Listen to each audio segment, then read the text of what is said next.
So here in Saskatoon, I was in the paper here in Saskatoon. It was actually my second time in this paper. I didn't realize until today. I was in the paper just over a month ago as well, I guess. I've lost something. But upon seeing that, a man contacted me and asked me if I would go speak with a bunch of people at the two groups that are meeting this evening at a potluck dinner, and that's why I'm out here. So I said, absolutely. So he called here to Laura's Lodge, who have been absolutely incredible to me so far in just everything. I come and go to a lot of places. I meet and say goodbye to a lot of people. A lot of them have been difficult to say goodbye to. A lot of them not so much. However, Nicole, the one lady here today, the one lady that works here today, it was difficult saying goodbye to her. I'm kind of rushing because I'm looking for things. My ride is on the way to go to that presentation. Phyllis, who works here, absolutely wonderful. I didn't get to meet the owner, Kathy. Phyllis and I, we sat and had many conversations. We just had another one about, it was just how refreshing it is to have a conversation. Anyway, I'm getting ready to go to this presentation, and I'm hoping to catch the questions and conversations on this camera. However, I don't know that it's going to be possible, but I'm going to try. Gord, the owner of Laura's Lodge, we sat and talked a little bit today, and he was awesome. This is one of the difficult places to leave, kind of like Quattro in Sault Ste. Marie, Best Western in North Bay. Even I didn't have a whole lot of interaction with the people in Sudbury at that Best Western. I'm gonna make a video about that sometime. I'm gonna hit stop on this and await my ride to this group to speak with these people. There's so much to say, but I've already said. I haven't even said anything, but I've said too much. That's me though. I'm long-winded. Noticed his story on the front page of today's paper, so I called the place where he's staying and asked if he'd like to join us for supper. And he came along with us. We're glad to have you here, Jason. Would you like to sit or stand, which is better for you? Come on over here, wherever and however you would like. Yes. Yeah. I'll bring the lights up a little. Isn't my bald spot reflecting? No, it's fine. The pastor just gave me permission to wear my hat. It is. I hope that was permission. I hope that's what that was about.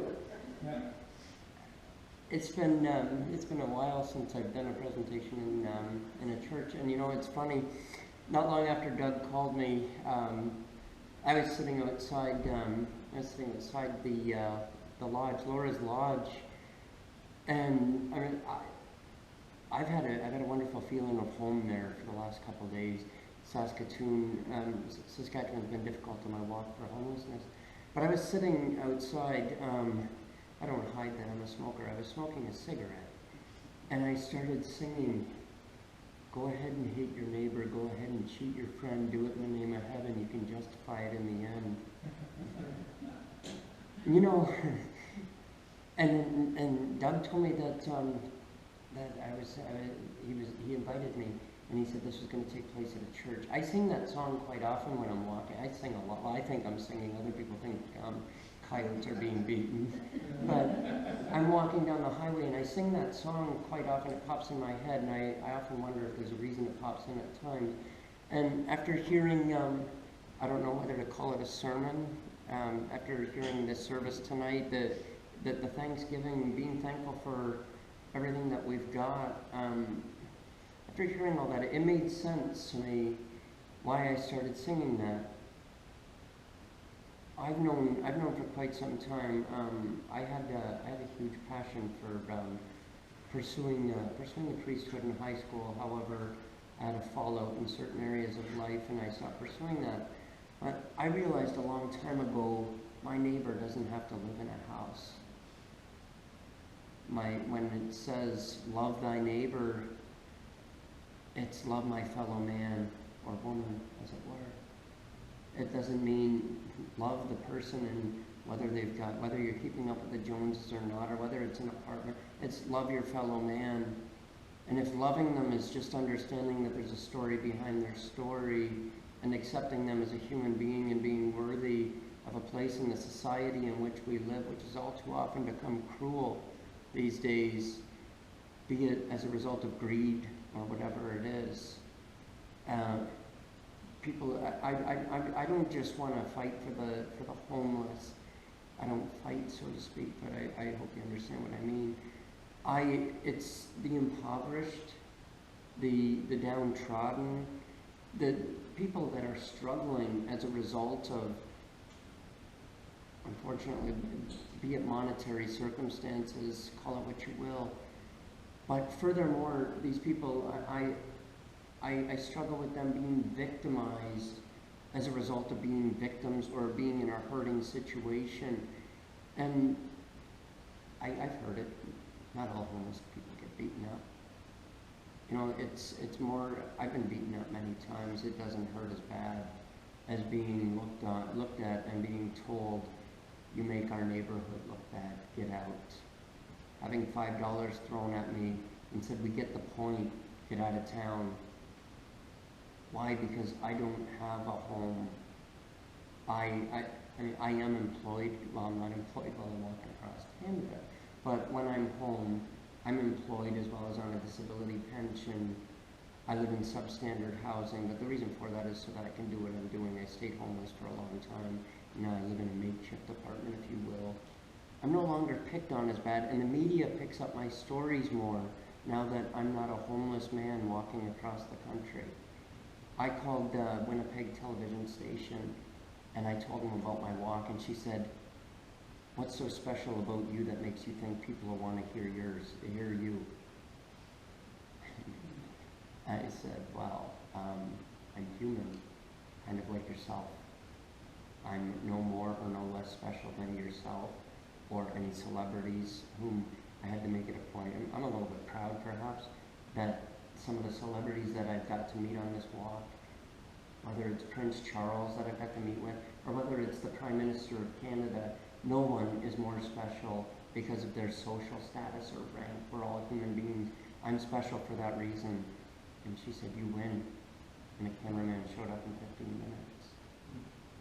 I don't know if I enlightened her to that or if she was testing me or what it was, but that's the same in every community. I had a really tough time with a community I was in, and I tend not to refer to the places or people. A lady took me to church with her. Don't worry, it wasn't Anglican. She took me to church with her. We stood in the parking lot previous, and we shared a cigarette, and she couldn't believe how she would bring those kids out of the house, never mind the church. Look at them. And how could she dress like that? Those kids don't know how to behave. Why would she even bring them to church? And then he brought me to the pastor and said, Pastor, this is Jason McComb walking across Canada for homelessness. I'm so proud to be helping him. If you could hear the life he's lived and all the things he's done, I'm going to make him a better Christian. He's homeless, Pastor. I'm going to make him a better Christian. And she went through everything that I went through in my life, and what she's aware of, and the things that I've done. My life is the things I've done to get me to here is public information. And she asked me, did I leave anything out? And I said, yeah, I'm a Christian. And she said, we're going to make you a better Christian yet. And she pointed out all the people that usually sit here, but for whatever reason they're not here today. And the assumptions made as to why they weren't in church that day. And I asked her, do you make the same assumptions why I'm homeless? Why other people are homeless? Because that hurts. People assume People and a lot of times it's as a result of the stereotypes. Stereotypes, the word stereotype is so popular because it's politically incorrect to stereotype anyone other than the homeless. It's not politically incorrect to stereotype the homeless. Those are people too. Sir Wilfrid Laurier and Sir John A. Macdonald, the $5 and $10 bill, just got facelifts. Their faces are a whole lot nicer now on the new bills. I noticed this when a lady handed me a $5 bill and told me to go to Tim Hortons, just inside of, or just outside of Gander, Newfoundland. I looked at it and I don't want to sound rude to this lady, but I was insulted, but I looked at Sir Wilfrid Laurier's face. We're taking care of this dead Prime Minister's face better than we're taking care of the face that just says, I need somebody. I need something. I have a story. It's not what that guy or that girl just judged it to be. I'm a human being.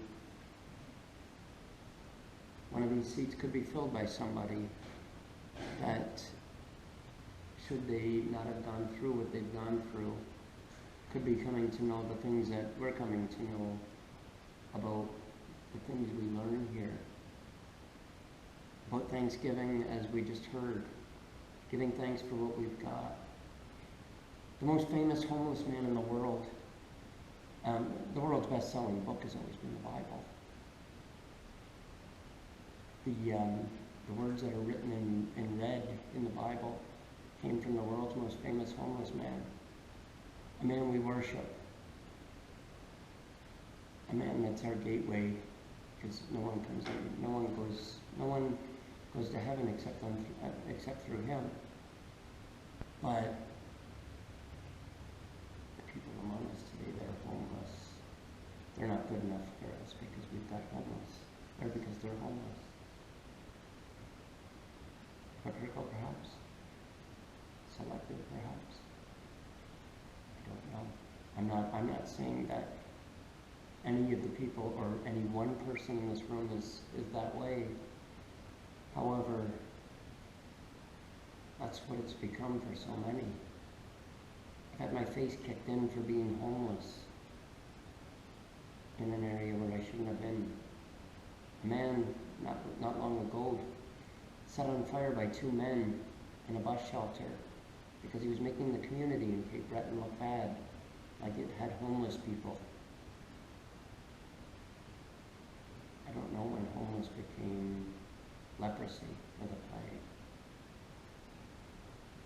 We can't set situations on fire. That man is no longer with us. But what we can set on fire is the hate that we have. We can blow that fire out. We can take care of each other and understand that we can't assume that these people are homeless because we can't assume that while they're homeless, they do, and they want, if it comes across to a lot of people at times, they want to be homeless. A lot of people have been homeless for quite some time. I've been homeless many times off and on, over 22 years. I've met a lot of people that have been homeless for as long as I've been homeless off and on. Would you want to, I was discussing with a lady at the table about, we were discussing people that are migrant and how they flock to what they're familiar with and what's comfortable to them. In homelessness, your goal is to survive, find something to eat, survive the day, and hopefully find somewhere safe, secure, and warm to sleep at night.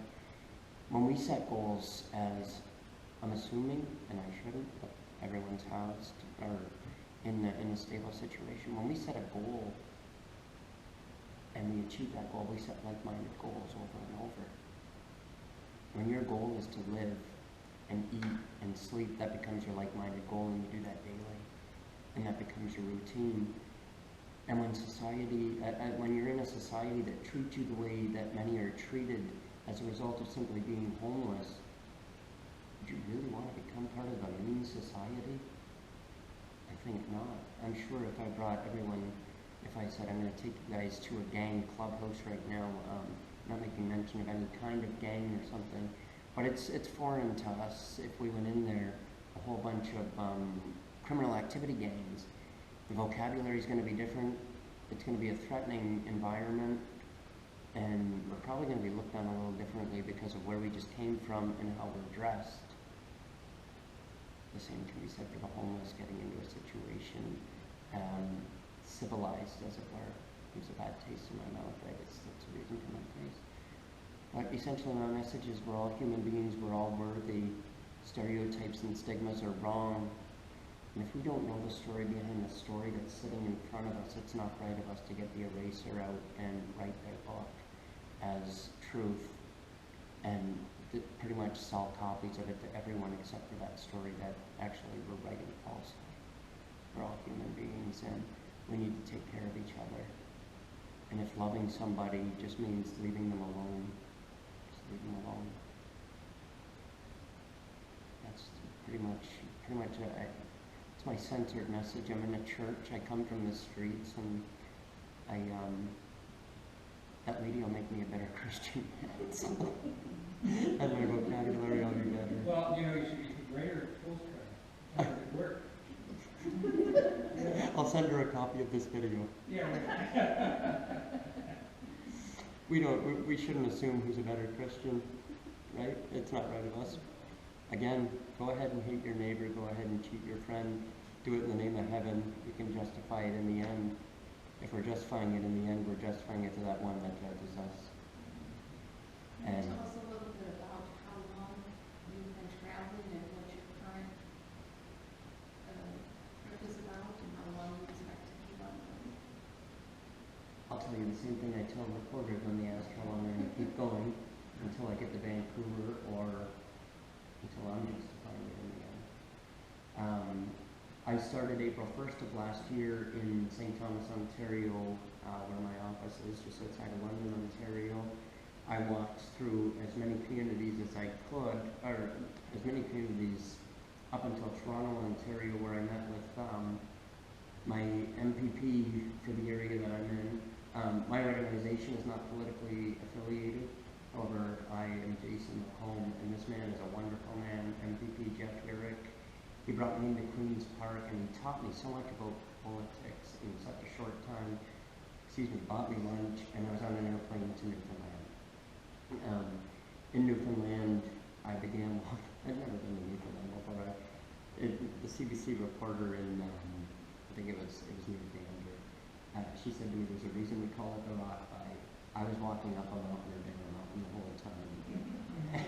It was beautiful. I still remember looking out the window of the plane as we were landing, and I was, wow. 4 days later, it was, wow.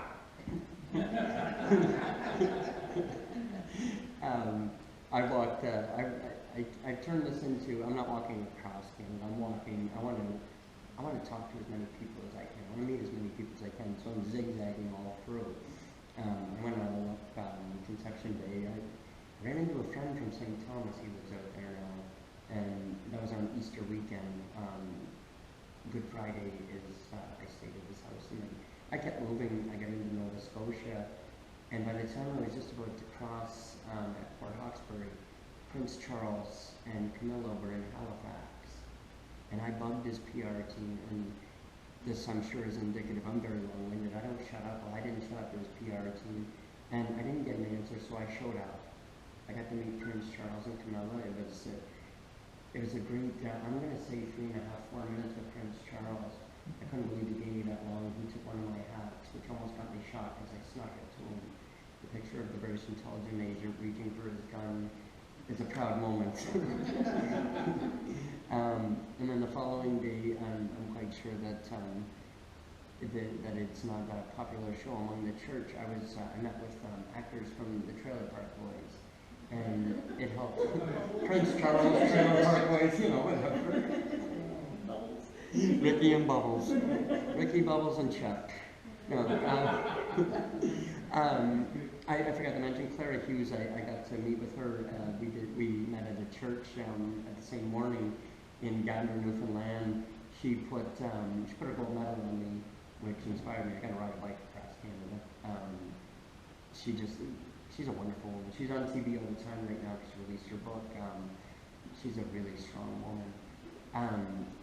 So yeah, Prince Charles, the Trailer Park Boys, and then it was in the PEI, which was very welcome because it's so tiny and it's such a small place.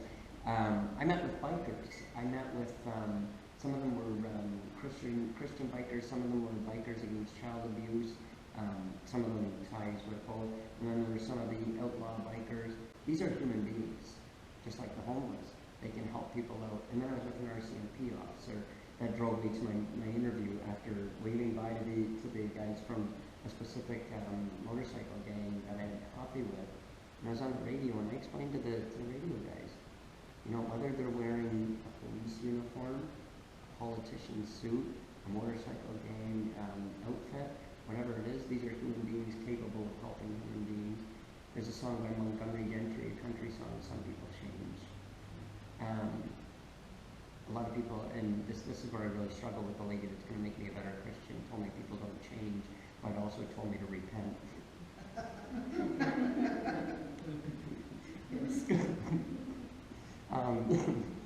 Some people change. I'm one of those people. And who knows, those outlaw bikers could be too. And who knows, hopefully not, the RCMP officer could be too. Hopefully it doesn't really feel like change doesn't come out that way. I was walking into Moncton, New Brunswick when that fellow was shooting the RCMP officers. No one told me. Congratulated me on getting across the bridge to New Brunswick and tell me someone's out shooting. So finally I had to ask when I almost got run over by a transport truck, what's going on? A reporter told me, Jason, I should have told you. Probably. There's a guy, and the way that he put it, because there was very little information at that time, there's a man going around Moncton shooting random people. And he said, hide. Well, he was hiding in either the forest on the right side of me or on the left side of me. And I said, where beside him? And that was my only options were to hide in one of the forests he was hiding in. And a lady came out, rescued me, and it felt like 9/11 walked on CNN when I got to Moncton. So I said, not now. And I went over to Quebec into Ottawa all the way home, and then back up north, and then my foot broke for the third time and I had to take a break. And I went home, and I slipped on ice and banged my head, and I had seizures as a result of massive brain damage many years ago. I had active seizure, I became active in my seizure disorder, and was to go for CAT scans and such, but my ride didn't show up for that, so I decided to finish my walk across the with it. June 1st of this year, I left St. Thomas, Ontario, and I got to meet with one of the most wonderful men in the world, Rob Thomas. He's a lead singer for a band, Matchbox 20. He was starting his solo career for the world tour, or solo tour. He's been doing solo for a few times. June 11th, he met with me a little bit, and he hung out with me for almost a half hour before the show. And from there, I met with some Hollywood actors in North Bay and through Manitoba and Saskatchewan. And I'm going to tell them as many people as I can we're all worthy until I get to Victoria and jump in the ocean for Terry Fox to finish the last little bit of hope he gave me. So basically you're following a circuitous path. I wake up in the morning and I plan where I'm going. Jason, thank you. Thank you. Much appreciated. Really well.